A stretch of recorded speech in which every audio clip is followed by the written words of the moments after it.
Indian Cola war. एक ऐसी war जिसमें कंपटीशन है, पॉलिटिक्स है, कॉन्फ्लिक्ट है और साजिश भी। इस वॉर में बहुत सारे कंपनीज आए और गए, सरकार ने ढेरों नियम बनाए और तोड़े, कंपनीज को खत्म करने के लिए साजिश तक रचा गया, लेकिन अंत में बस कुछ ही ब्रांड सरवाइव करने में कामयाब रहे। तो दोस्तों, आज के टाइम पर आप कोका कोला को पसंद करते हो, थम्स अप को या फिर पेप्सी को, इससे कोई फर्क नहीं पड़ता। फर्क पड़ता है तो सिर्फ इस बात से कि इन सॉफ्ट ड्रिंक्स ने आपके घर में जगह बनाने के लिए क्या क्या पापड़ बेले हैं। आज से पहले आपने बहुत से राइवलरी के किस्से सुने होंगे, लेकिन ये इंडियन कोला वॉर उन सबसे कहीं ज्यादा दिलचस्प होने वाला है। तो फिर चलिए शुरू करते हैं। अब दोस्तों, बहुत सारे लोगों को लगता है कि इंडिया में सॉफ्ट ड्रिंक की शुरुआत तब हुई थी जब कोका कोला और पेप्सी आए थे, लेकिन असलियत यह है कि इंडिया में इस तरह की ड्रिंक्स की शुरुआत कोका कोला के इन्वेंशन से पहले ही हो गई थी। क्योंकि जहां कोका कोला ने अपनी फर्स्ट ड्रिंक 1886 में सर्व की थी, वहीं इंडिया के अंदर 1837 में ही मुंबई के अंदर एक केमिस्ट हेनरी रॉजर्स ने रॉजर्स नाम के एक क्लब सोडा को बनाकर बेचना शुरू कर दिया था। जल्द ही ये कोल्ड ड्रिंक इंडियंस को खूब पसंद आने लगा, जिसके बाद से रॉजर्स मुंबई के हर बार, होटल, रेस्टोरेंट और क्लब की शान बन गया था। लगभग 28 सालों तक रॉजर्स सोडा मार्केट का इकलौता किंग बना रहा, लेकिन 1865 में इसका पहला कॉम्पिटिटर मार्केट में एंटर हुआ, जिसका नाम था पलंजी सोडा। ये सोडा लॉन्च होते ही पूरे मार्केट में छा गया, क्योंकि इसका रसबेरी फ्लेवर लोगों को बहुत पसंद आया। अब जब इन दोनों ड्रिंक्स की सक्सेस को कुछ पारसी बिजनेसमैन ने देखा, तो उन्होंने सोचा कि क्यों ना हम भी खुद का कार्बोनेटेड ड्रिंक्स बनाकर बेचें। और फिर इसी सोच के साथ उन्होंने 1884 में अर्धसिर सोडा को लॉन्च किया, जो कि पलंजी सोडा को डायरेक्टली कॉम्पिटिट कर रहा था, और ये भी मार्केट में काफी पॉपुलर हुआ। और हाँ, इसी बीच 1889 में ड्यूक सोडा को भी लॉन्च किया गया था, जो कि अगेन एक सक्सेस साबित हुआ था। अब दोस्तों, इस टाइम तक यूएस के अंदर कोका कोला भी लॉन्च हो चुका था, जो कि अमेरिकन के बीच में काफी पसंद किया जा रहा था, जिसके बाद से कोका कोला ने यूएस से निकलकर बाकी के कंट्रीज में भी अपने पैर जमाने शुरू कर दिए। लेकिन दोस्तों, इंडियन मार्केट में एंटर करने में उन्हें अभी भी 2-3 डेकेड्स लगने वाले थे। इसी बीच इंडिया में कई सारे लोकल सोडा ब्रांड आ चुके थे। इसके अलावा गोली सोडा या बांटा लगभग हर छोटे से लेकर बड़े शहरों में बहुत ही वाइडली मिलने लगा था, जिसके बाद से सोडा मार्केट में पहले के मुकाबले काफी ज्यादा कंपटीशन बढ़ गया। अब अगर हम सीधे आजादी के बाद के भारत पर आएं, तो उस समय कोका कोला को इंडियन मार्केट में एंटर होने की एक बहुत बड़ी अपॉर्चुनिटी दिखी। और बिना इस बात को जाने कि इंडिया में पहले से ही लोकल ब्रांड्स के बीच एक कोला वॉर चल रहा है, इसने भी 1950 में दिल्ली के अंदर अपना प्लांट ओपन कर दिया।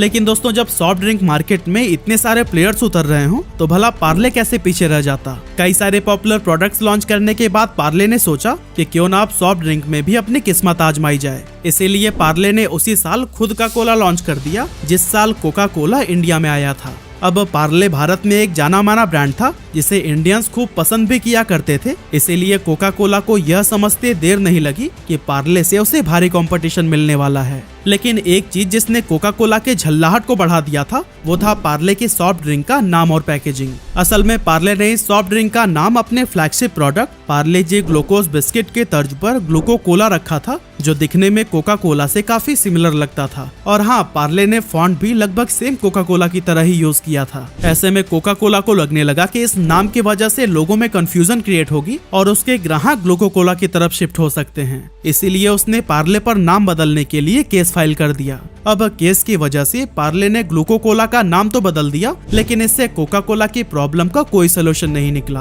क्योंकि पार्ले ने अपनी इस ड्रिंक का नाम बदलकर पार्ले कोला कर लिया था, जो कि अभी भी कोका कोला से काफी सिमिलर ही था। खैर, इस विवाद की वजह से इन दोनों कंपनीज के बीच लगभग 2 सालों तक टसल चलता रहा, और आखिरकार पार्ले ने हार मानते हुए सॉफ्ट ड्रिंक मार्केट को अलविदा कह दिया। लेकिन दोस्तों, ये पार्ले सॉफ्ट ड्रिंक मार्केट का अंत नहीं था, बल्कि वो कुछ ऐसा प्लान कर रहा था जिसके जरिए वो इस मार्केट में भी बना रहे और कोका कोला को डायरेक्ट कॉम्पिटिट भी ना करे। इसके लिए 1952 में उसने अपना ऑरेंज फ्लेवर्ड सोडा लॉन्च किया, जिसका नाम रखा गया था गोल्ड स्पॉट। हालांकि ये ऑरेंज कलर का बेवरेज बच्चों के बीच तो खूब पसंद किया गया, लेकिन ये यंगस्टर्स के बीच में कोई खास पहचान नहीं बना सका, और इसी वजह से अगले एक दशक तक कोका कोला ही ज्यादातर इंडियंस की पहली पसंद बना रहा। हाँ, कोका कोला को टक्कर देने के लिए उसका सबसे बड़ा कॉम्पिटिटर पेप्सी भी अब इस मार्केट में आ चुका था, लेकिन फिर भी यह ब्रांड लोगों के बीच कोका कोला के क्रेज को कम करने में नाकामयाब रहा, और इसी वजह से पेप्सी के लॉसेस लगातार बढ़ते चले गए और आखिरकार 1962 में इसने इंडिया से एग्जिट ले लिया। इधर पार्ले भी समझ चुका था कि कोका कोला की मार्केट को डिसरप्ट करना बहुत ज्यादा मुश्किल है, इसीलिए पार्ले कोला के बाद से पार्ले कंपनी ने फिर कभी भी अपना कोई कोला फ्लेवर ड्रिंक लॉन्च नहीं किया, बल्कि पार्ले गोल्ड स्पॉट की पॉपुलैरिटी के बाद 1971 में लिम्का को बाजार में उतारा गया, जो कि एक लेमन फ्लेवर्ड सॉफ्ट ड्रिंक था। अब क्योंकि भारत के हर गली नुक्कड़ पर गर्मियों में नींबू पानी पीने वालों की भीड़ लगी ही रहती है, ऐसे में लिम्का ने काफी तेजी से मार्केट पकड़ ली और खास करके इस सॉफ्ट ड्रिंक को महिलाएं काफी पसंद करती थी। वहीं दूसरी तरफ अगर देखें तो कोका कोला अपने एक अलग ही सेगमेंट यानी कोला फ्लेवर में मार्केट का किंग बना रहा। अब दोस्तों यहाँ तक तो कोका कोला खूब प्रॉफिट कमा रहा था और इंडिया में बहुत ही मजबूती से अपने पैर जमा चुका था, लेकिन फ्यूचर में उसके साथ कुछ ऐसा होने वाला था जिसने उसे जड़ से उखाड़ फेंका और इंडिया में उसका सालों का बनाया साम्राज्य पल भर में तबाह हो गया। असल में 1973 के आसपास देश फाइनेंशियल क्राइसिस से गुजर रहा था, इसीलिए उस समय की प्राइम मिनिस्टर इंदिरा गांधी ने फॉरेन एक्सचेंज रेगुलेशन एक्ट यानी कि फेरा को इंडिया में लागू किया ताकि हमारे देश का पैसा ज्यादा मात्रा में बाहर ना जा पाए। फेरा के अकॉर्डिंग जो भी फॉरेन कंपनीज इंडिया में अपना बिजनेस ऑपरेट कर रही हैं, उनके लिए रूल बनाया गया कि वो 40% से ज्यादा स्टेक देश में नहीं रख सकती हैं। अब दोस्तों कोका कोला 100% फॉरेन इक्विटी के साथ अपना बिजनेस रन कर रहा था, इसीलिए उसके सामने 60% छोड़ने का चैलेंज आ खड़ा हुआ। एक्चुअली इंडियन मार्केट में सरवाइव करने के लिए कोका कोला ने लगभग 2 दशक तक अपना पैसा और पूरा एफर्ट डाला था, तब जाकर उसकी ये लेगेसी कायम हो सकी थी। ऐसे में सारे मेहनत पर पानी फेरकर इंडिया से वापस जाना उसके ऑप्शन में ही नहीं था, इसीलिए कंपनी ने सरकार के साथ नेगोशिएशन करना शुरू कर दिया। अभी सरकार को मनाने का खेल चल ही रहा था, तभी 25 जून 1975 को देश में इमरजेंसी लागू हो गई और इस पर होने वाला फैसला कुछ समय के लिए थम सा गया। इस टाइम तक सॉफ्ट ड्रिंक मार्केट में 2 ही बड़े प्लेयर थे, जिसमें पहले नंबर पर आता था कोका कोला एंड सेकंड पर पार्ले। लेकिन सरकार के दबाव के बाद कोका कोला अपना मार्केट शेयर कुछ हद तक कम करने लगा था, जिस वजह से पार्ले को अपना शेयर बढ़ाने का मौका मिल गया। इसी बीच 1976 में पार्ले ने अपना मैंगो फ्लेवर वाला सॉफ्ट ड्रिंक लॉन्च कर दिया, जिसका नाम था माजा। माजा मार्केट में आते ही इतना बड़ा हिट साबित हुआ कि उसकी लेगेसी आज भी कायम है। खैर वापस चलते हैं 1976 में, तो उस समय हमारा देश बहुत तरह की पॉलिटिकल टेंशन से गुजर रहा था। जब इमरजेंसी हटी, इलेक्शन हुए, तो फिर नई सरकार सत्ता में आई और फिर मोरारजी देसाई देश के नए प्राइम मिनिस्टर बनाए गए। साथ ही जॉर्ज मैथ्यू फर्नांडिस ने यूनियन मिनिस्टर फॉर इंडस्ट्रीज का पद संभाला, जिसके बाद से कोका कोला की प्रॉब्लम घटने की जगह और भी ज्यादा बढ़ गई, क्योंकि नई सरकार लोकल ब्रांड्स को प्रमोट करना चाहती थी। इसीलिए उन्होंने कोका कोला से कहा कि अगर वो इंडिया में रहना चाहते हैं तो अपना स्टेक कम करके 40% कर दें और बाकी के 60% किसी लोकल पार्टनर को दे दें। इतना ही नहीं, कोका कोला से उनके सॉफ्ट ड्रिंक बनाने का सीक्रेट फार्मूला भी सरकार द्वारा मांगा गया। अब दोस्तों अगर बात सिर्फ 40% स्टेक की होती तो शायद कोका कोला मान भी जाता, लेकिन अपने सीक्रेट फार्मूला को शेयर करने से अच्छा उसने इंडिया को अलविदा कहना समझा। इधर सरकार भी जानती थी कि चाहे कुछ भी हो जाए, पर कोका कोला कभी भी अपना सीक्रेट फार्मूला नहीं देगा और इस तरह से वो देश छोड़ने पर मजबूर हो जाएगा। एंड में यही हुआ और 1977 में कोका कोला भारत से अपने ऑपरेशंस को बंद करके चला गया। लेकिन इसके जाने के बाद सरकार को वाकई कुछ प्रॉफिट हुआ भी या नहीं, ये तो वही जाने, लेकिन कोका कोला के टेस्ट को पसंद करने वाले लोगों को जरूर प्रॉब्लम होनी शुरू हो गई। इसका असर ये हुआ कि कोका कोला बांग्लादेश से स्मगल होकर इंडिया आने लगा और यहाँ उसे लोगों ने 3 गुना कीमत पर बेचना शुरू कर दिया। अब जब सरकार ने इन प्रॉब्लम्स को देखा तो उसे ख्याल आया कि क्यों ना कोका कोला के प्रति पब्लिक के इस डिमांड को हम खुद ही पूरा करें। इसीलिए उन्होंने कोका कोला के तर्ज पर अपना खुद का कोला ब्रांड लॉन्च किया, जिसका नाम था 77 और इसे उस समय सरकारी कोला या 77 के नाम से भी जाना जाता था। 77 को मैसूर के central food technological research institute यानी CFTRI ने डेवलप किया था, जो वैसे तो कोका कोला के अल्टरनेटिव के रूप में बनाया गया था, लेकिन इसका टेस्ट कोका कोला के आसपास भी नहीं था। इसी वजह से इस सॉफ्ट ड्रिंक को कोई खास पॉपुलैरिटी नहीं मिल सकी, यानी कि सरकार कोका कोला का अल्टरनेटिव पेश करने में फेल हो चुकी थी और लोगों के बीच इसकी डिमांड वैसे ही बनी रही। इसके अलावा कोका कोला के इंडिया से जाने के बाद प्योर ड्रिंक्स नाम की एक ऐसी कंपनी थी जो कि बंद होने की कगार पर पहुंच गई थी, क्योंकि ये कोका कोला की बॉटल्स को मैन्युफैक्चर किया करती थी। साथ ही कंपनी की टोटल मार्केटिंग, सेल्स और एडवर्टीजमेंट का काम भी यही संभालती थी। अब जब प्योर ड्रिंक्स के मालिक चरणजीत सिंह ने लोगों के बीच कोका कोला के क्रेज को देखा तो उन्होंने अपनी खुद की कोला ड्रिंक्स लॉन्च करने की सोची, लेकिन जिस तरह से लोगों ने 777 को नकार दिया था, प्योर ड्रिंक्स को भी डर सताने लगा कि कहीं उनके साथ भी ऐसा ही ना हो जाए। पर जैसा कि कंपनी पहले से ही बंद होने के कगार पर थी, ऐसे में रिस्क लेना तो बनता था। इसीलिए 1977 में प्योर ड्रिंक्स ने कैंपा कोला को लॉन्च किया, जिसने इस पूरे मार्केट को ही चेंज करके रख दिया। कैंपा कोला का टेस्ट लोगों को खूब पसंद आया और ये लॉन्च होते ही पूरे इंडियन मार्केट में पॉपुलर हो गया।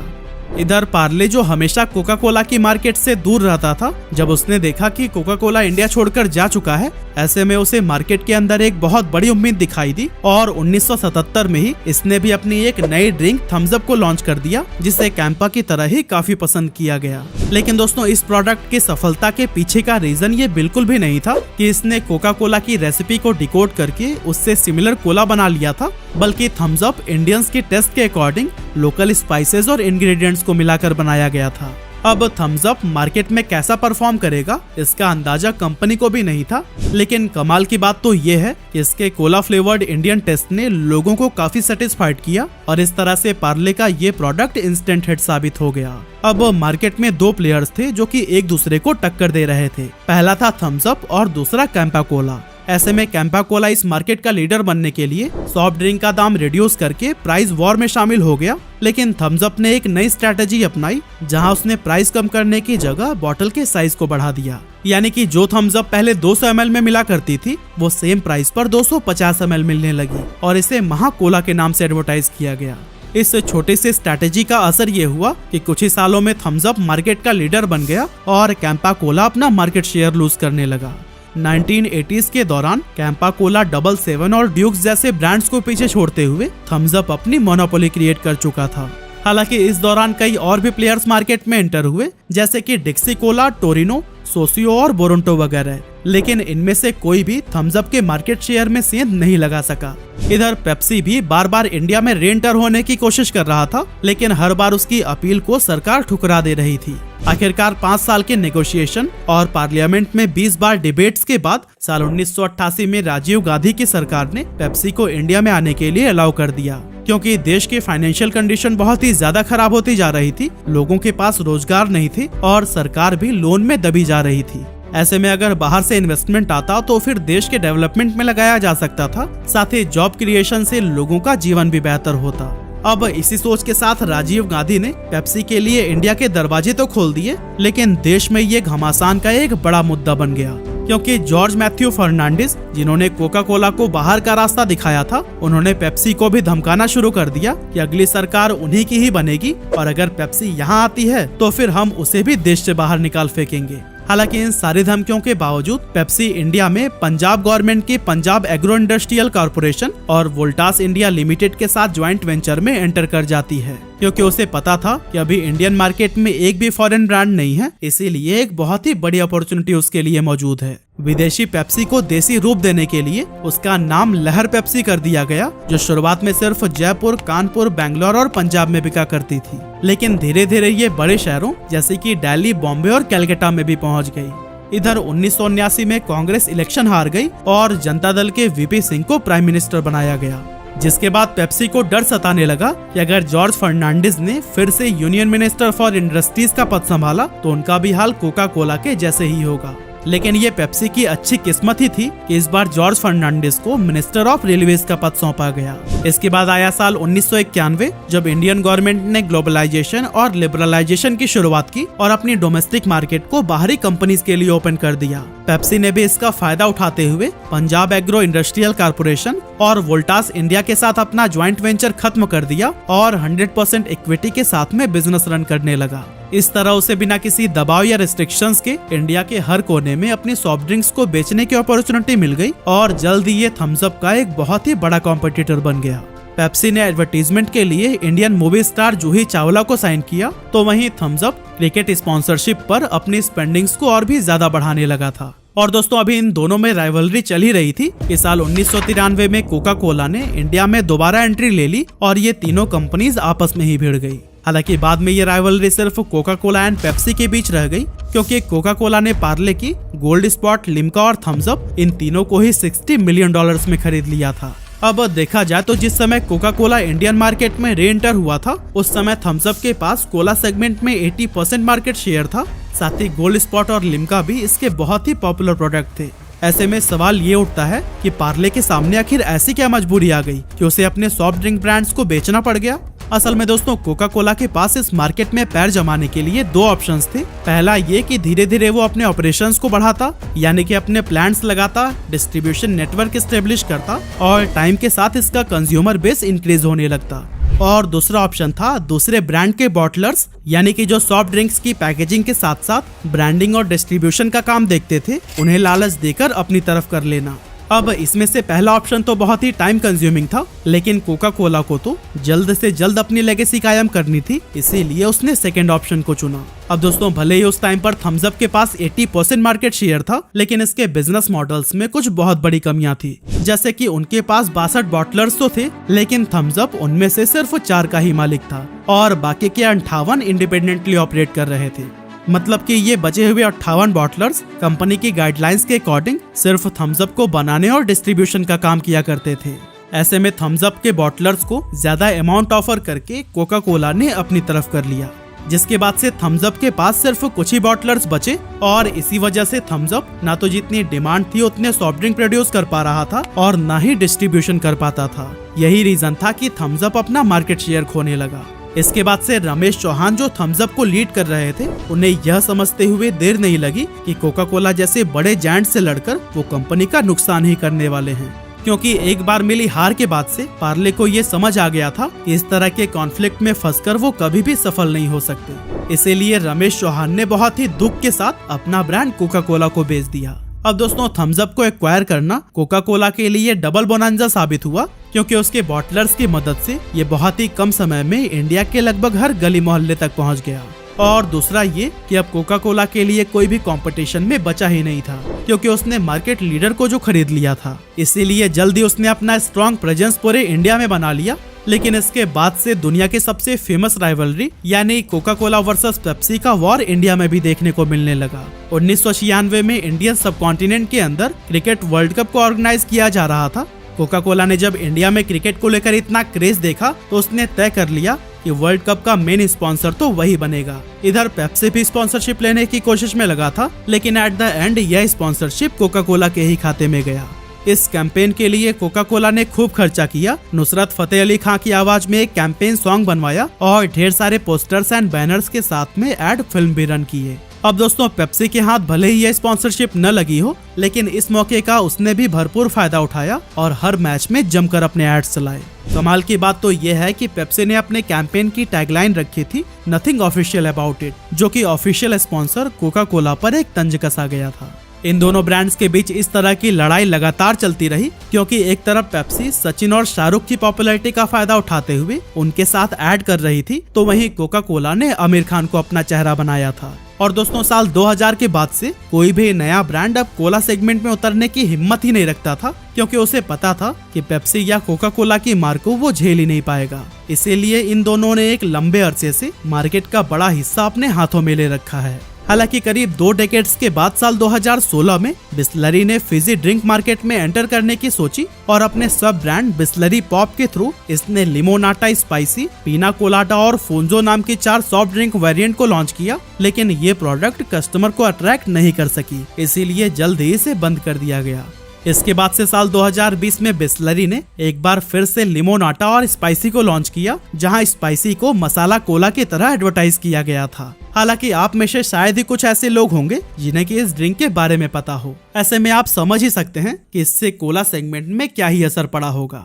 इस तरह से आज भी इंडियन मार्केट में पेप्सी और कोका कोला के बीच कोला वॉर जारी है, जिसमें मुकेश अंबानी की सपोर्ट से अब कैंपा कोला भी कूद चुका है, जो कि लंबे समय से गुमनाम था। अब आने वाले समय में यह देखना काफी मजेदार होगा कि फिलहाल की तरह पेप्सी और कोका कोला इस कोला वॉर के विजेता बने रहते हैं या फिर कोई और ब्रांड आकर इनकी बादशाहत को गिराता है। वैसे आपका ओपिनियन क्या है, हमें कमेंट जरूर करिएगा।